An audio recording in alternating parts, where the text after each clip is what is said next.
welcome Dave, Ryan, and Jeremy. It's Soul Asylum. Here we go. Hey, guys. Yeah. Hey, Dave, you can take it. Hey, yeah. Anywhere that makes you guys happy, yeah. Yeah. We'll have you sit. Yeah, we'll have you sit right there, Dave.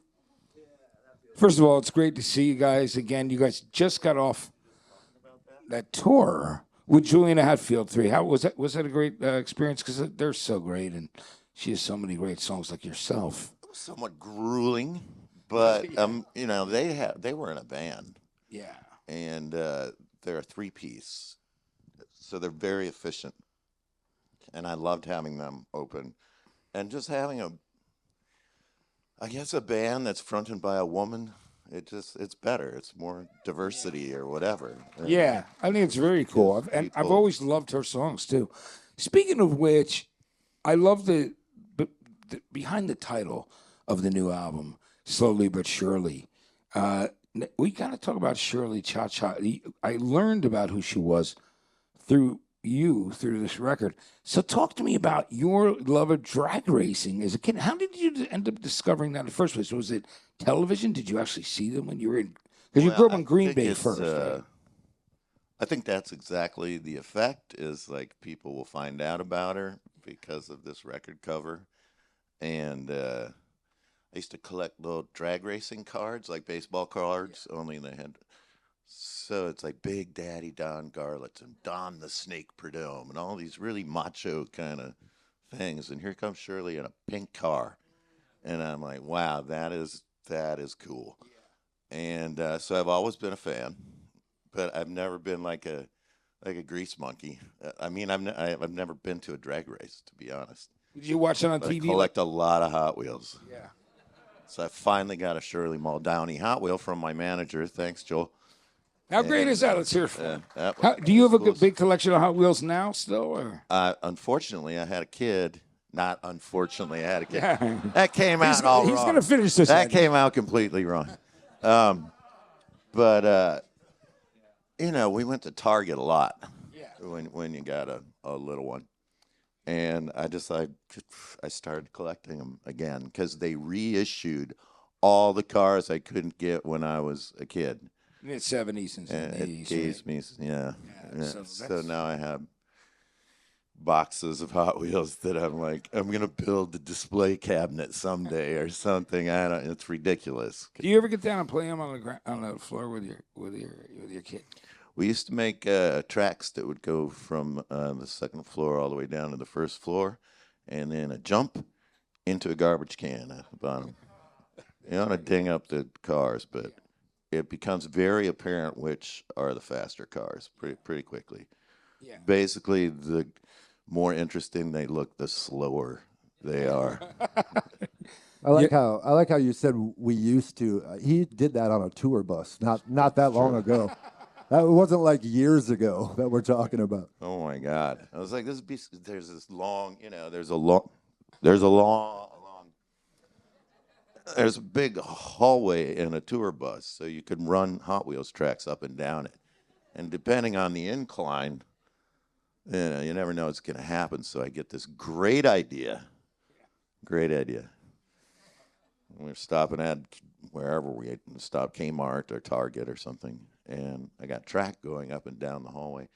And about 3 days later, I can't remember who it was, but they were like, what's with all these fucking cars all over the place? And then I just cleared it out because I realized that it was kind of obtrusive. But a cool thing to do regardless. Oh, yeah, it was fun for half an hour. Yeah.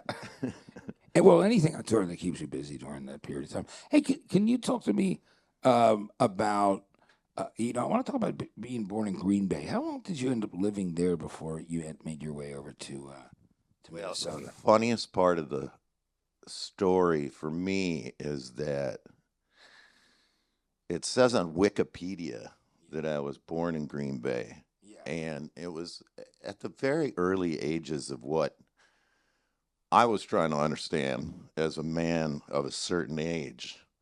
what is this World Wide Web thing? So on Wikipedia, it says that I was born in Green Bay, but I wasn't. Were you born in St. Paul or I was Minneapolis? born in Minneapolis. And I love somebody that. asked me if they wanted to change it, and I was like, nah, it kind of represents the whole don't believe everything you read on the internet. Oh, yeah. Yeah, it's funny because it's true. Mine says born in East Brunswick, New Jersey. There's no hospital there, and I was born in Athens, Georgia. So that's where I was really born. And one time we did have them take down, there was a death paragraph for me, and it was like that I died on a camel investigating in the, in the desert, a certain new form of alternative music, and I fell off a camel. It was really there. It was unbelievable. I didn't copy it because it was so funny. I should have. I think I was a little freaked out, but it was. But I appreciate it. We'll get back to you guys. Can you tell me? What the fuck is he talking about? I'm talking about the strangers on the World Wide Web. Can I swear? Yeah, you can say whatever you want to say. I put "fuck" in a song on the new record. No, like 3 times. And you've done it before. And I forgot. You and all I the fucking forgot you're not things supposed to do that. So we'd go to a radio station and like, you can't play that one. I'm like, fuck. Well, we used to have the 12-inch promo of "Sometime to Return," which is that's right. One of my favorite songs. So it was all the fucked up things you do, doing the best you can, and it was like, luckily it was clean. Yeah, we forgot to do that this time. Well, on certain, there's just no substitute for certain words. I know I don't know if it's immature, but sometimes you gotta say what you feel. Absolutely. Even if it's kind of fucked up. Yeah. Ryan, talk to me about, you guys meeting for the same time. No, I really want to, and about getting together with Dave, and when did you guys first become friends and aware of each other? We're not friends. I mean, so. Well, you can lie about it today. I think from just the music scene in Minneapolis, like we knew each other from that, and I had a band called the Melismatics. We had opened up for Soul Asylum, had the same producer. I knew Michael Bland, and we just started doing. I think Dave sat in with us at First Avenue doing a replacement song. I think it was Answering Machine. That was probably about, I don't know, quite a few years ago. But so just through all that opening and hanging out and stuff like that. So that's cool. And what about yourself, Jeremy? Same thing. So Michael Bland, our drummer, he kind of knows everybody in Minneapolis, and he prides himself on being a connection maker. And I did some studio sessions with him, and he was kind of like, I need to bring you around Dave in the Soul Asylum camp. Like, I might be able to use you for something somewhere. And that just kind of slowly worked me in. And were you in bands, too, in the area? Yeah. I grew up in bands. And actually, my dad played in bands, and he played with Butch Vig, who produced the Soul Asylum. Oh, so was he in, like, Spooner or Firetown? He played bass in Spooner. Yeah. Hey, that's some great stuff. Yeah. I knew Matt would know that. Of course. And Firetown, too, right? Remember? Yeah, exactly, right. So that's cool. Spooner. I grew up in Madison, so yeah, that's all. Oh, so I grew up around all those guys. So. Yeah. And then going to Minneapolis, part of that was like going to a bigger musical city, and because of bands like Soul Asylum, frankly. Yeah. So now I'm in the band. Who knew? Which is a cool thing. And I was talking recently about of course, when they reissued the first 3 records, and then when you made those records on A&M, but we were talking, and you mentioned it to me that you guys actually covered "Put the Bone In" recently. Your Terry Jacks cover that was the bonus track on Hang Time, which was. I always wanted to ask you about that. Like, did you have that 45 as well? Was a kid growing up? I'm trying to remember why were we playing it at practice the other day? Do you remember? You just started playing it. Yeah. It's like, oh, you guys got to follow me. This is a real special jam. And it's the B-side of "Seasons in the Sun" by Terry Jacks. Yeah. And we used to go to a club on St. Christopher Street called the Blue and Gold. Yeah. And they had that 45 in the jukebox, and we always played it because it's "Put the Bone In." Yeah. Which, maybe we could play a little bit for it, but it's just such an odd song that Lenny Kaye, who produced the record with Ed Stasium, caught on that we were into this song, and we just ended up kind of throwing it on tape for the record. And not for the record, but at the time, CDs had just come out. So they would put a bonus track on the CD to try to get people to move from vinyl to CD. Yeah. And we called it Bone, B-O-N-E, Us, Bone Us track. And it was, I loved it. and it's put the bone in. I thought it was So greatest. There's your bonus track. The B-side of Seasons in the Sun, Like, right? bonus track. Let's back up a little bit to the Hang Time album. That was something that I've always loved all the songs on there. Sometime to Return is with a song that I thought was just anthemic when it came out, and it was something that college radio. I came from an alternative radio, of course, was starting to really grow around the country. There were probably about 13 of us that were commercial alternative stations, and that song, I just it just blew me away at that point, and I just felt in love with the rest of the record, from Little to Clean all the way down. And of course, put the bone. No, but honestly, and I had the vinyl, but I love that song. I mean, because it wrote from a very introspective place. I mean, lyrically, but it was also, there was a little bit of fighting through and self-doubt. Tell me about. Do you have memories of writing that period, that song, and that period? Let me see. Kind of. Not specifically. It does have a lot of words, and I think it was in that time where I was coming out of hardcore punk, and I wanted it to be really fast, and I was listening to a lot of Bob Dylan, so I wanted it to have a lot of words. And really fast and a lot of words it's not that easy to do, but we've been rehearsing it a little bit lately, and I'm like, wow, okay, that's a mouthful.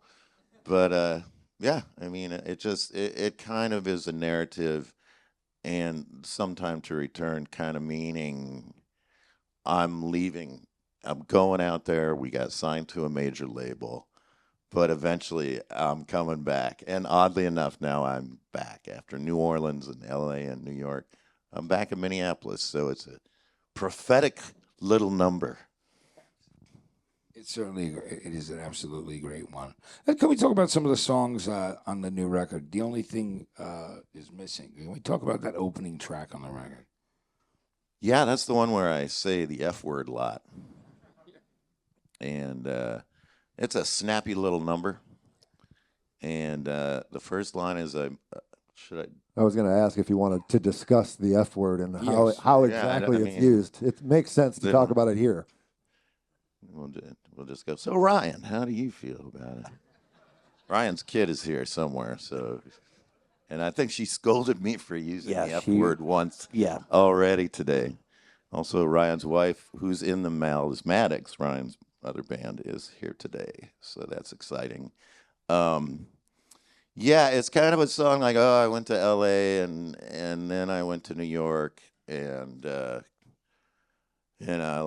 made a lot of mistakes along the way, and it sort of the refrain is, it could be referring to my kid or my mom who passed away recently, or just about anyone you're missing because, well, we just spent 3.5 months on the road, so you're just sitting there with a bunch of stinky dudes missing your people back home. Am I wrong? Ryan, would you like to comment on that? True story. Right. So, but it's a little different now. I mean, of course, you miss people as much, but at least you can do. There's more things that you can actually do and take with you, right? I mean, used to be really, it was whatever videotapes you had that were in there, if you had them at all. It could just be cassettes. Back in the early days, I think when you guys first went out, and played like City Gardens in Trenton. I saw you at, and a bunch of other venues, and the first tours. Is it harder to do that, to go out and leave for a while? Do you find Harder to do now? Yeah. I don't know. I mean, I think it sort of depends on what your situation is. I think it's different for everybody. You know, we spent 15 years in a band, maybe more. And we still spend a lot of time in bands. What do you think, Ryan? I think you get acclimated to it, and it's really hard, but it's really cool too. So you have to take both ends of the stick. Yeah. Now, Jeremy, your dad, what you were saying was in Spooner, and I know that Madison, Wisconsin music history, like the Minneapolis St. Paul one. But tell me about you. Were you a fan of what was going on there? I mean, was First Avenue, was Replacement, Soul Asylum, Yeah. Husker Du, all these great bands. That Absolutely. It was like, Milwaukee was closer to Madison, but Minneapolis was cooler. That's where all the cool bands were. And like a bunch of my friends went to college in Minneapolis. So it just seemed like if you were going to be serious about music, I was probably going to leave Madison, and Minneapolis seemed to make the most sense, Yeah, because, I've been in rock bands my whole life. So like you said, Soul Asylum, Replacements, Husker Du, those were all my favorite bands, kind of. Yeah. Made sense to head up there, 4 hours away, They were all. It was just an incredible scene of a group of bands that come out of one place. In my opinion, personally, Yeah, it was pretty shocking. one of the most exciting. Let's just be honest, and you're like, hey, you want to go where the Black Ice is? There's some great music there, no matter what. Yeah, not to mention Prince and all of the R&B and Yeah, funk which is- that came out of Minneapolis at the same time. Yeah, so much great stuff from up there.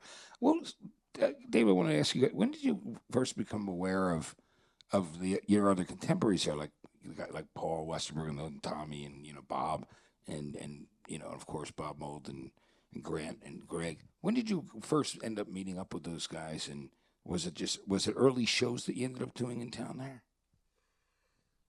I think it started off for me. There is a place called Loring Park, and right across the street from that is a place called the Walker Arts Center, and I was probably 14 or 15. And local bands would play at both of these locations. And that was my first introduction to, I thought music only came out of the radio. I mean, my dad took me to a jazz band once, and I was like, oh, live music, that's cool. But this was a thing. And I think it's really interesting that a lot of the sort of the punk and whatever they call new wave thing would funnel through this museum, basically. So basically an all ages show, because all these bands just played at bars.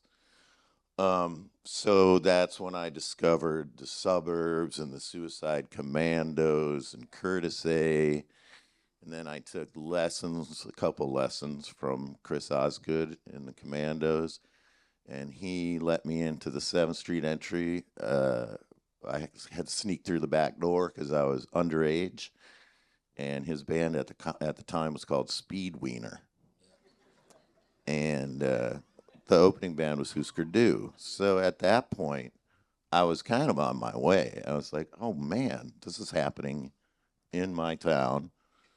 And I have 3 friends that, we sit around and listen to punk records, whatever. We sit around and listen to records all the time. And so maybe we should give it a shot. And then we kind of started to teach ourselves how to be a punk rock band. And that was really the gift and the virtue of punk rock, is that, we could do it. Yeah, and that anybody could. It wasn't like we're trying to play a Yes song. Or, Yeah, you know what I mean? Exactly. Tales from Topographic Oceans, side 1 through 4 songs. It's like, okay. Punk rock was such an important part of all of our lives, certainly mine and yours. It was cool. And there was just, you could find great bands and you could actually go see them. And you were sometimes they were playing on the floor in front of you or a small stage. It was great. That was one of the things that was, because sometimes they were separated. laying on the floor in front of me. Yes, absolutely. But I wanted to ask you about that. So 7th Avenue entry was the smaller of the 2 venues there, right? And that's where a lot of people came through. But it was more intimate. And that's where a lot of the bands that were more on the punk and early post-punk alternative side. Is that where some of your earliest shows were once you guys got to that period? In the 7th Street entry? Yes. Yeah, there was Goofy's, which had a stripper bar downstairs and punk rock bands upstairs. And then there was the Uptown Bar, which came a little later than the 7th Street entry. And I think our first local gig was at the 7th Street entry. We brought a cassette in that had probably, I don't know what was on it, but we got the gig. And that was it, you know. And then you slowly move your way up to the main room. And Which you guys certainly did, which is great. you know, Prince would use the entry door to get to the main room, because he would come down to the club a lot. And he had his whole entree. He had his whole entourage with chick. He had this big bodyguard. Taking a big bodyguard with And they'd parade through the entry, which is a very small room. And I'm on stage going, what the? Hey, I'm doing a show here.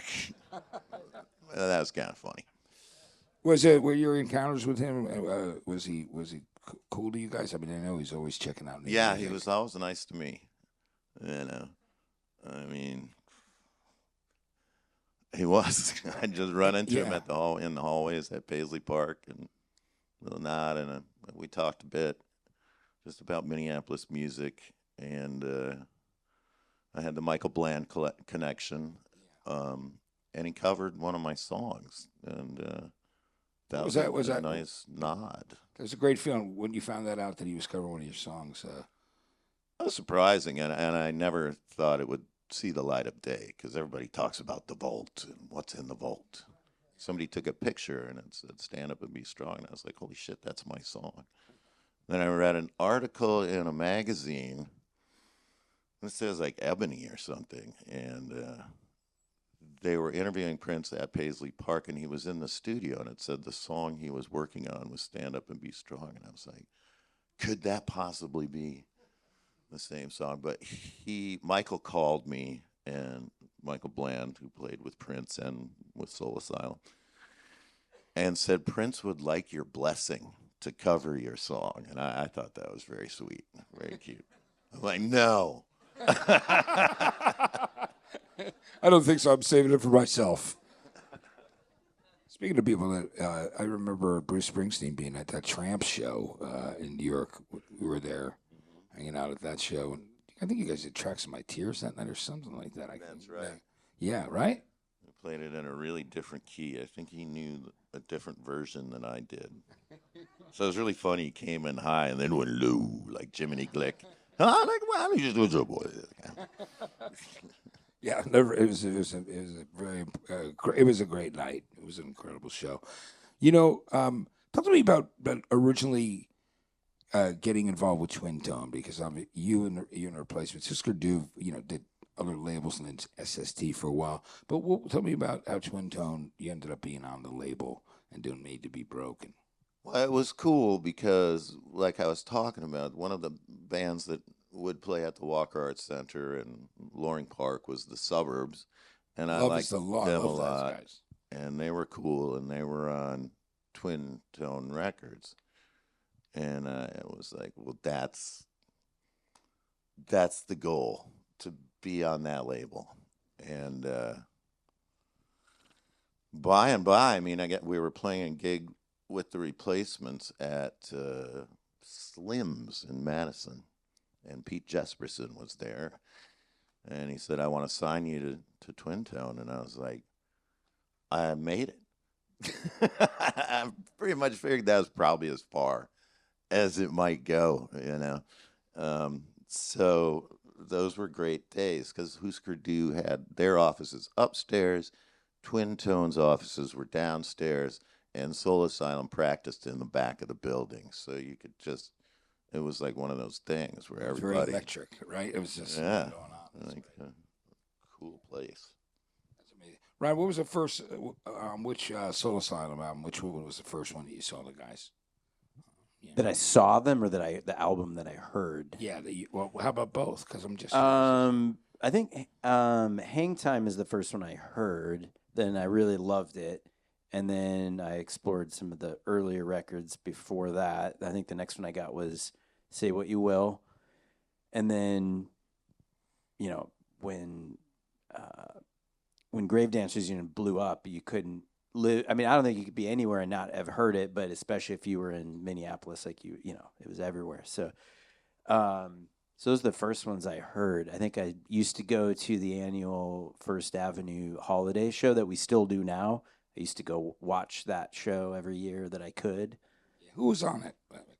Um, well, Soul Asylum and a different opening act every year. I don't.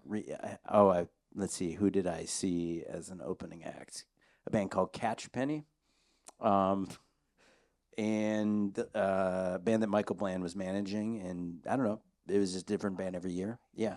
It's amazing the Michael Bland connection thing because, like I said, he's the only one who's not here from the band right now. You know what I mean? But was he taking some time off after the tour ended, or was he? He just doesn't travel as much these days. Yeah. So yeah, he's always at home in the studio with us and constantly working on stuff, but just less flying, less traveling these days for him. Yeah. That's so. I thought one of the coolest things ever, having followed the band, was when you guys did Clam Dip, and you ended up signing with A&M, but the parody, the cover of Whipped Cream and Herb Alpert album was just one of the coolest things for people that were into punk or just alternative music in general. It was interesting. If you were into art, it was a really cool thing.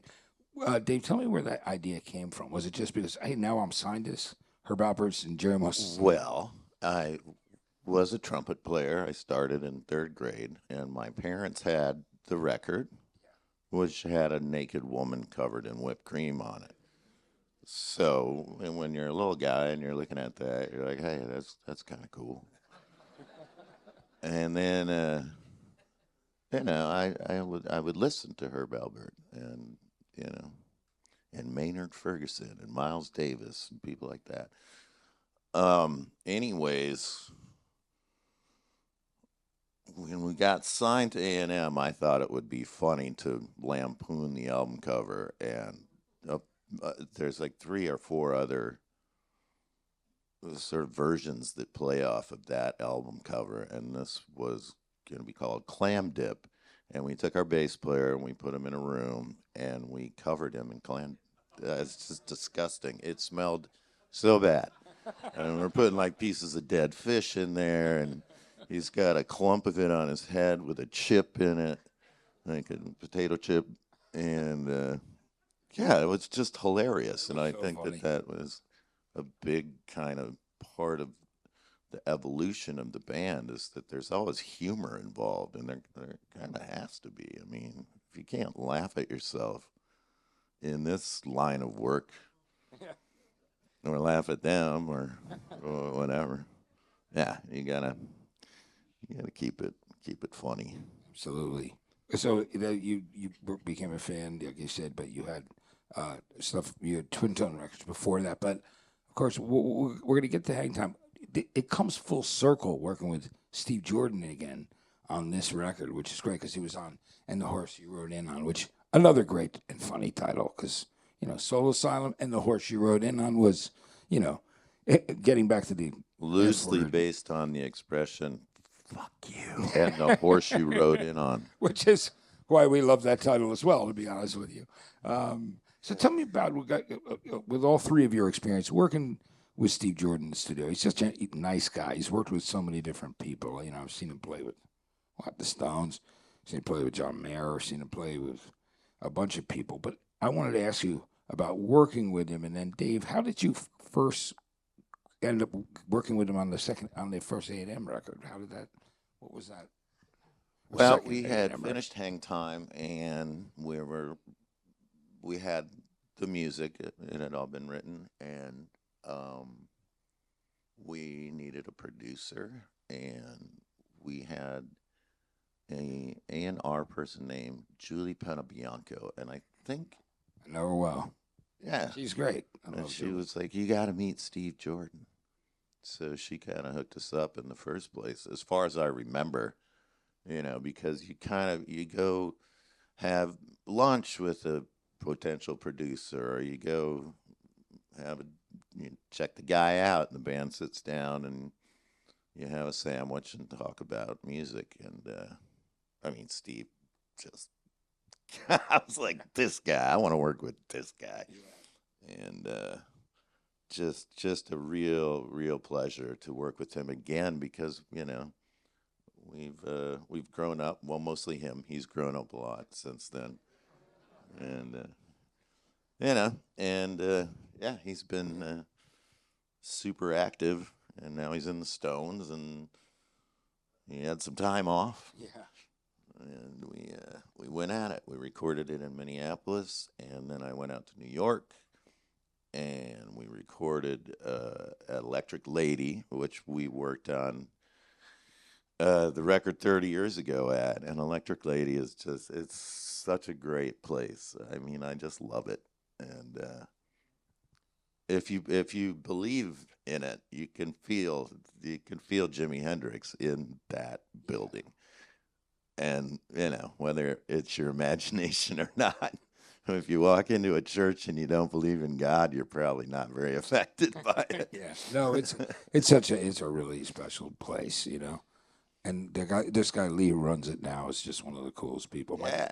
Lee's great. My daughter worked there for a while, so which was really cool. So, but yeah, I love that place because you just know all the history and all these great records that were made there. Cool. And I was going to ask you guys about the experience of working with Steve Jordan on this record, Jeremy.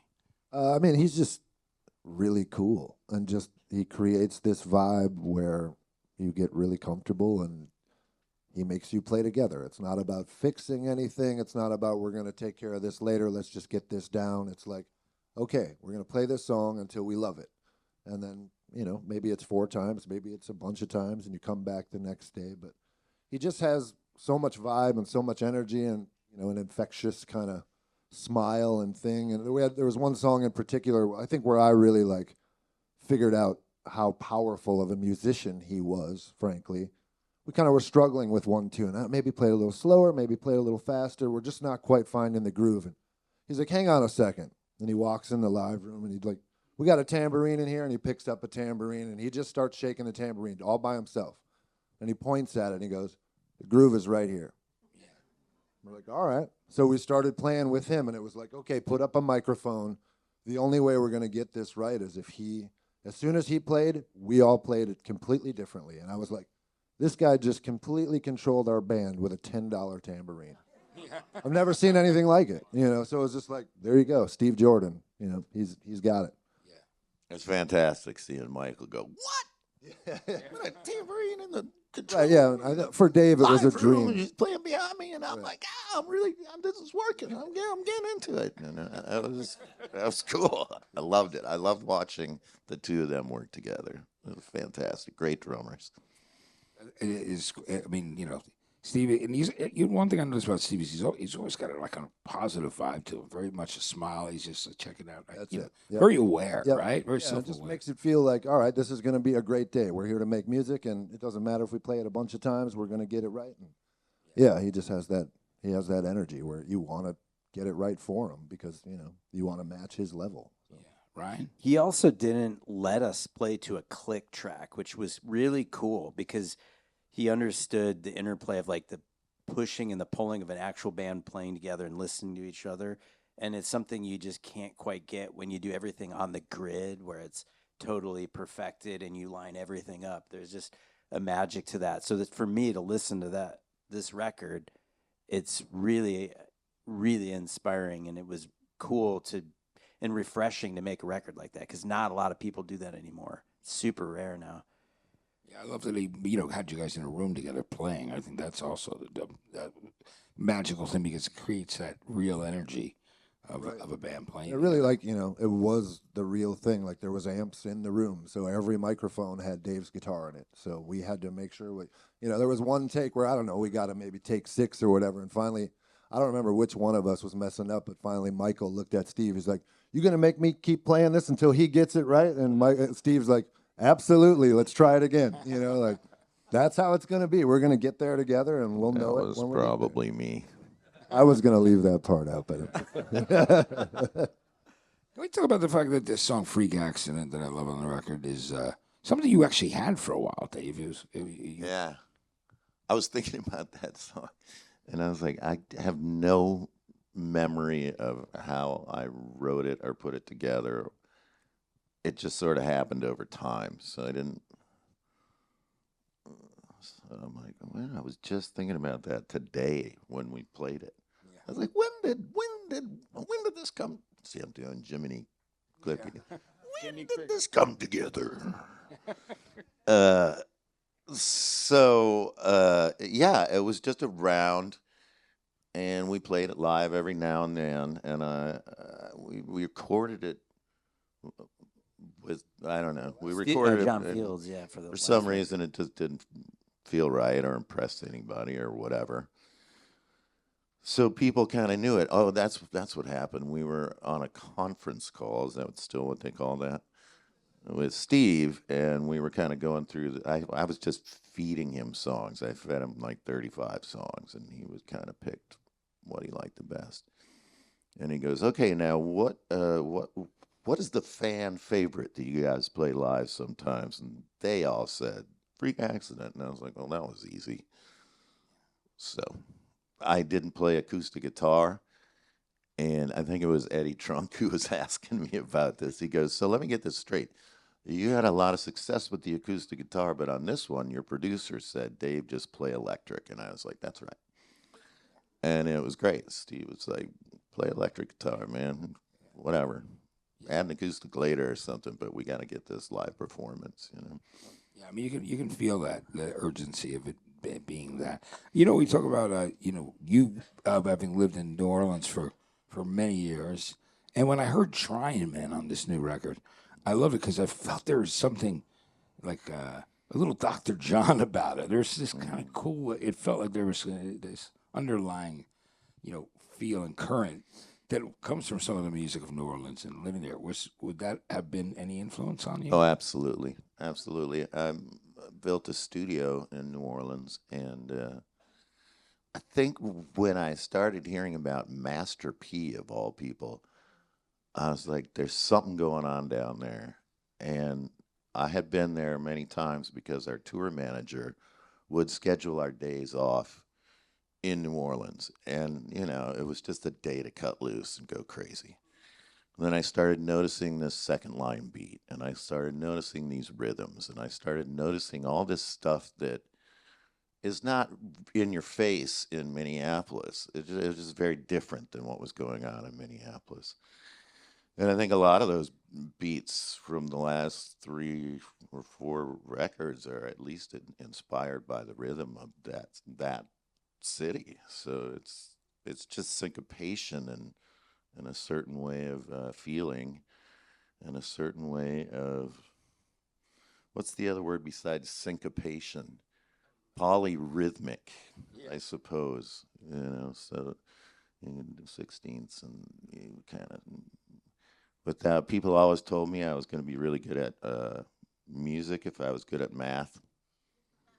Not good at math at all, but pretty, rhythm really speaks to me. So I'm always sort of picking apart and trying to find new ways to groove, I suppose, to sound. Did you ever do like Square. a deep dive into some of the stuff in there? Like I mentioned Dr. John, but like Alan Toussaint and obviously Fats Domino. There was just this whole, obviously Neville's. There's so many things with any of that, Oh yeah, old rock and roll that's from there. I'm sorry. All the old rock and roll that's from that area there, like Yeah, I and mean, I think R&B. I was on a quest, Yeah. so to speak, and it seemed to me like most of what we know today as American pop music sort of comes from there. It's a long story, trust me. But I just kind of got this feeling, and I'm like, forget it. I'm going there. I'm going to move there. I'm going to live there, and I'm going to understand it and soak it up. And, now it's just kind of a part of me. It's kind of the part of the way I think about music. And it's pretty awesome, man. There's nothing like a street parade, Absolutely. That whole area there, a lot of great music. Alan Toussaint played at my wedding. Did he really? Did you ask me about Alan? Yeah. Oh, I did. I did ask you. So I The got first names to I mentioned. really get close to a lot of these great musicians. Who were some of the other ones from there? I mean, there's so many great people. Lee Dorsey over there. There's all these great. I'm not that old. God.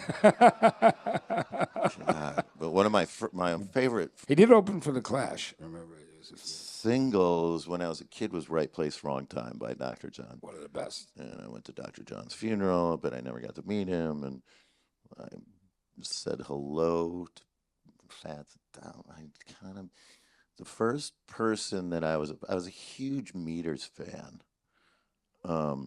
So I was at Tipitina's, and I started talking to musicians, and I was like, I'm moving here. Help me out. And they just gave me their phone numbers, and I don't know. Now Ivan Neville has played in my band. He's on the record, and Art Neville was the guy that I talked to at Tipitina's. It was just like, cool, kid, here's my phone number. I never called him, but I just thought it was so cool he gave a stranger. So I'm like, I'm in, I'm gonna. So yeah, I love it. It's a part of me. That is so great. It's funny we mentioned the Nevilles too.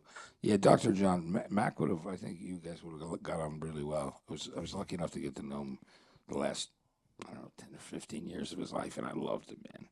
His walk on Gilded Splinters and all the great stuff. So great. The Night Tripper. He's just so The cool. guy that married us, his name was Coco Robichaux, who's also a musician from down there, and I think it's Gilded Splinters, but Dr. John says Coco Robichaux in one of his songs, and I still never figured out which was the legend, and is it a folk character, and did the guy name himself after, which came first, the song or the reference, but anyways, yeah.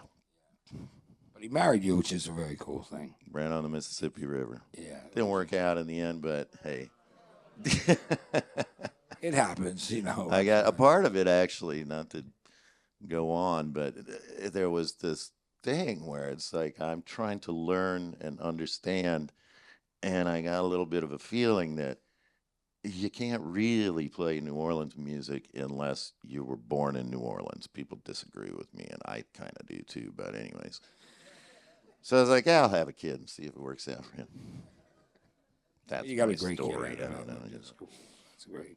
So let's talk about after the albums that you did. And I just wanted to go back because there was something we mentioned before. This is just going back for a minute.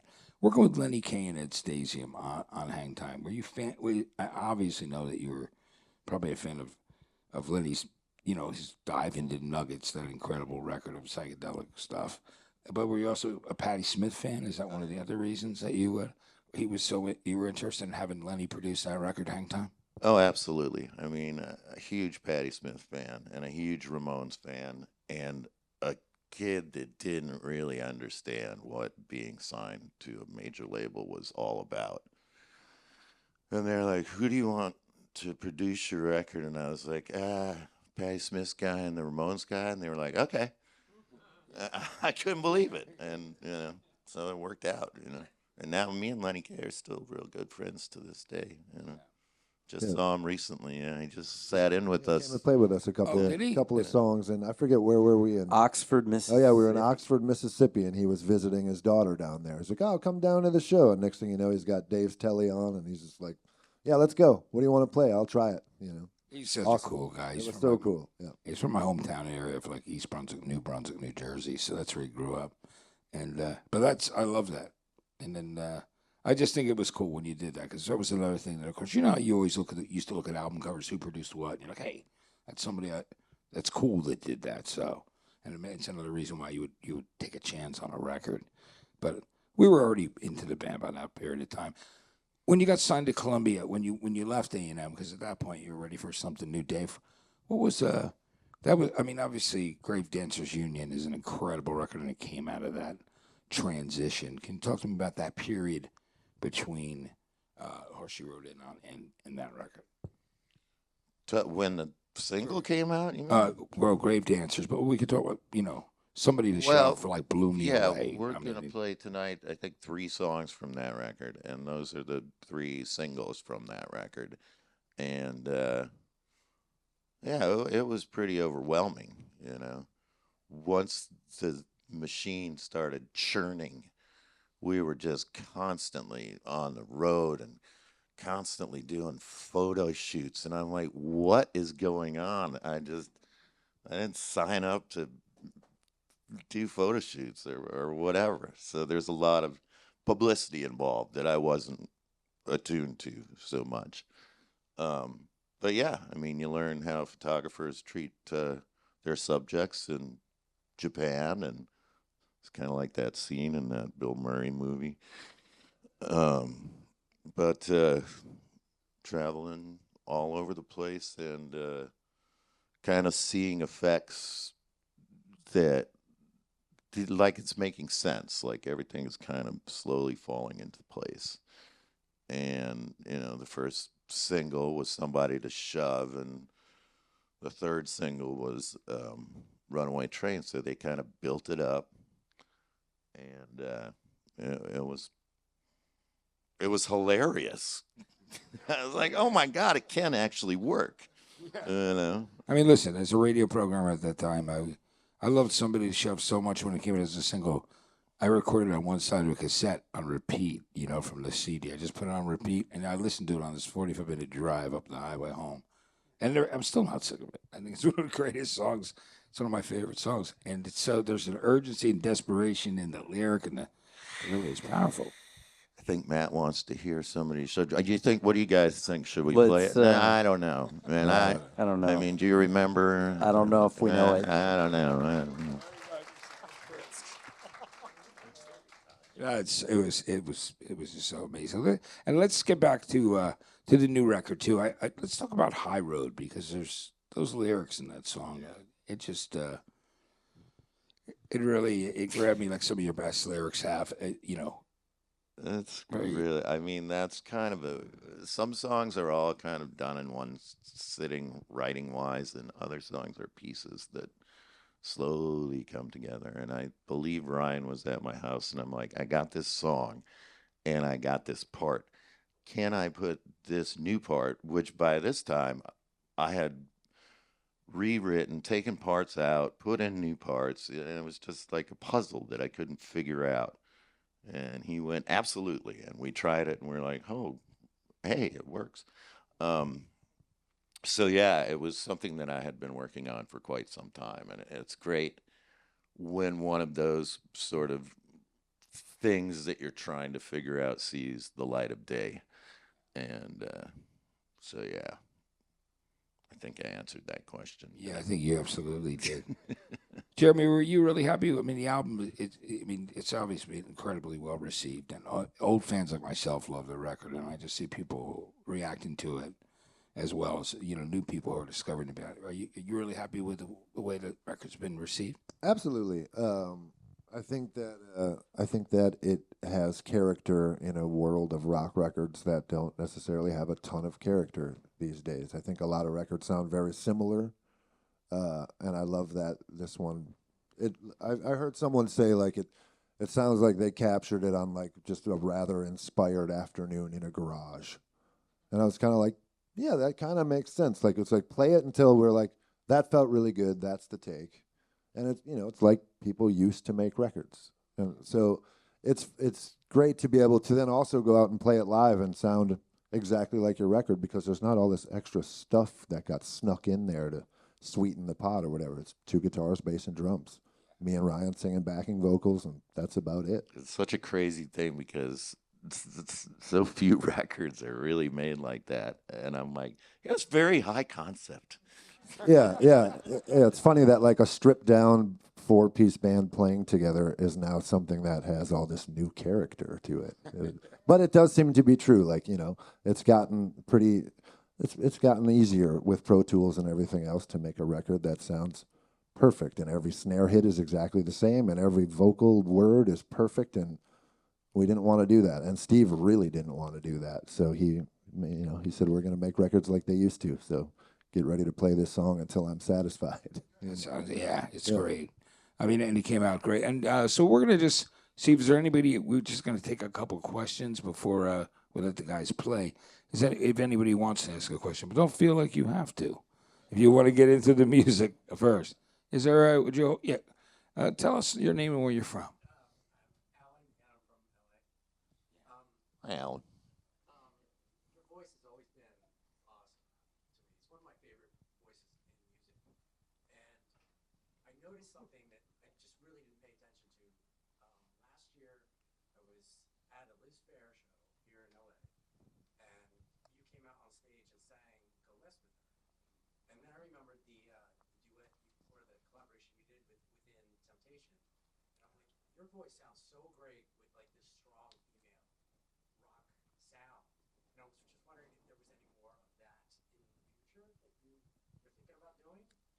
The thing that cracks me up about that is my friend just the other day was like, duos are in, and I was like, duos? What do you mean? Did they duets? Did they ever go out of? I mean, I don't know. So you should do a duet. I'm like, yeah, I should do a duet. I don't know. I wrote a song with Victoria Williams, and we sang that one together on her record. And I was like, yeah, I think me and Juliana could do something fun together. I mean, I don't know. We'd love to see that. I know, absolutely. Just saw Sonny and Cher do the sickest medley ever. What I want? Oh, actually, I'm sorry. It was Cher and David Bowie. Oh, well, I got And you, it's like Dave, a and- 32-song medley in a very short amount of time. It's great if you look it up. On Were you watching YouTube or the whatever. midnight special, 1984? I think Oh, that's yeah, what it was. that's like It's my genius. thing. I'm going to stay up till midnight. And Yeah, exactly. We were trying to figure out how they could have possibly memorized that whole thing. It was like incredible. They jammed 40 songs into 7 minutes or something. It's like, how did the band learn that? Yeah, it was a pretty amazing thing. It was shot overseas and made it onto the midnight special here, which is now available. Now you can because of the laws of with public or a certain amount of years that goes, whether it's I don't know. I think it's got to be 50. It's like 50 years or something like that. Or whatever it is, it's available now. You can see all those performances from Midnight Special and that thing, the 1980 floor show with Bowie. And it was so cool that he and Cher did that together. Marion Faithful. I mean, there were all these different things, but anyway. yeah, I'm very thankful that the Midnight Special was that they insisted that it be live. Yeah. Because that's my favorite thing about YouTube is that you can just see all that stuff. And if it's lip syncing, I mean, that's your period, and lip syncing and all that. Yeah. Yeah, we weren't a big fan of that. I think that, it's very much. I know what you're talking about, though. Yeah, the video period. I think, but it was great to have your videos on there, and I got to show them. That was when I was very early coming in there, and I appreciate it. I just want to. Is there one other question before we go? And what's your name and where are you from? Jeremy from Little Rock. Hey, Jeremy. Talk about playing the Clinton White House in 1993. I'm trying to remember the sequence of events. So we did the inaugural. We played at the inaugural ball, and my understanding is that was Chelsea's suggestion to her dad, and he was like, "Oh, yeah, I like that song. That's pretty good." And then we did a youth service. The signing of a bill at the White House on the lawn. And that was just hilarious to me. I mean, the pictures in the Oval Office, you can tell I have a bag of weed in my pocket. And just like That's my boy. People that were working there were young and it was cool. And then we played another thing when he left office. He came to Minneapolis, and we played a show for him at a club in Minneapolis, and I gave him my harmonica, and he said, "Hey, thanks, Dave." And that's my story. Yeah. Well, you're not the first band who brought pot into the White House. I think the Turtles talked about it in their documentary too. They talked about smoking weed. I remember there. they were going to have the Beach Boys, and some square guy was like, "That's the wrong element." Remember that? Yeah. Like they're too satanic or something. Like it's the Beach Boys. That's amazing.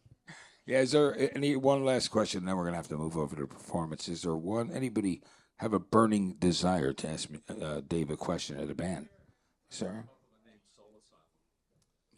It was a song, and we were talking about putting out our first record, and the name of the band at the time was Loud Fast Rules. Um, which was cool because that was the objective, to be the loudest and the fastest. Are you Dictators fans too? Are you kidding? Yeah. Because I saw that title, I was like, yeah, that's cool. Yeah, I think there was a band from New York called Risottos. Rizzolos, yeah. Not risotto. That's food. The Rizzillos. And I think maybe Loud Fast Rules was something that they had done or wrote a song or something. So it felt very limiting to me. Like, I don't really know if I want to commit to this for the rest of my life because I don't like rules. Yeah. So just, I don't know. We just considered a million different things, and we kind of landed on that one. It's a great name. Thank you. Absolutely. I love that name. What do you think, everybody? Are you ready to see some music? Because we're going to do that now. But guys, I want to thank you. I really appreciate it. We're going to let you guys they're going to get set up for it, and I'm going to get out of your way. So Thank let's you, hear it for them. Let's hear it for Dave, Ryan, and Jeremy.